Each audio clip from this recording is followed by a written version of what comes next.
பூக்களின் கருவறையில் பிறந்தவள் நீயா? பூவுக்கொரு பூஜை செய்ய பிறந்தவன் நான் இல்லையா?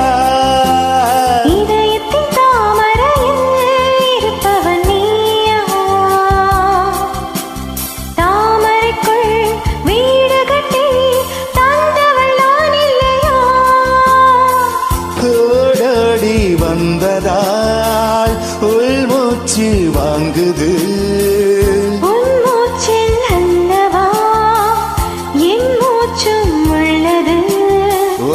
ஒன்றானது ஒரு காதல் தேவதை பூமியில் வந்தார்.